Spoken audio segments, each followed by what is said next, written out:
Jharband block लोडीदरहा ग्राम पंचायतर डुंगुरीपाली grammar महलिंगपड़ारे रास्ता काम कला बेले जो ड्रेन रे वर्षा जल निष्कासन हुए सेही ड्रेन रे माटी पोती होई जाइथिबारु लगाण वर्षा हेबारु दलित परिवार घरे पानी पसिथिबार एवं जल निष्कासन सह लोकंकु सुरक्षित रखिबार खबर खटिखिया समाचार प्रसारण होइथिला।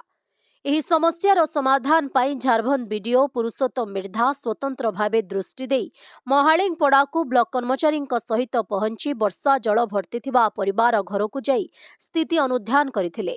ବର୍ଷା ଜଳ ନିଷ୍କାସନ ବର୍ଷା ଜଳ ପୁନର୍ବାର କିପରି ଘରକୁ ନ ପଶିବ ସେ ବିଷୟରେ ସରପଞ୍ଚ ପ୍ରତିନିଧିଙ୍କ ସହିତ ଆଲୋଚନା କରି ପୋତି ହୋଇଥିବା ଡ୍ରେନ୍କୁ ତୁରନ୍ତ ସଫା କରିବା ପାଇଁ ଶ୍ରମିକ ନିୟୋଜିତ କରିବା ପାଇଁ କହିଥିଲେ।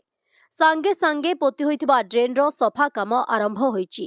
लोकंक समस्यार खबर पाई झारबंद बीडीओ तुरंत महालिंगपड़ा को पहुंचिथिबारु लोकंक नूतन आस्था और विश्वास जन्मिछि एवं झारबंद ब्लॉक बीडीओ श्री मिर्धा को प्रशंसा करुछंती। वर्षारे भिजी भिजी बीडीओ श्री मिर्धांक सहित एबीडीओ भीष्म माझी सरपंच प्रतिनिधि गणेशराम सतनामी राजस्व निरीक्षक लोड़ीदरहा भरत चंद्र भोई प्रमुख घटनास्थल को पहुंची लोकंक समस्यार समाधान पाई महालिंगपड़ा को पहुंचीथिले। हेले ही ड्रेन काम करिबा पाई बीडीओ महाशय आदेश देथिबा पंचायत कार्यनिर्वाही अधिकारी भोजराज भोईंक देखा मिली नथिला। ड्रेनर स्थायी समाधान पाई पदक्षेप नियाजिब लोकंक असुविधा हेब नाही बोली बीडीओ श्री मिर्धा कहिसंती। ब्यूरो रिपोर्ट खटिखिया समाचार।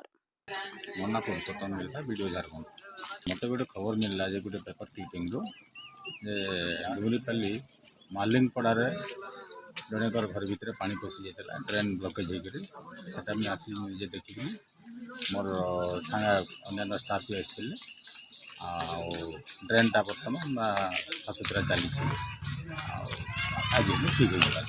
हाँ हाँ एवं से लगी सरपंच निजे अच्छा निजे करूँ।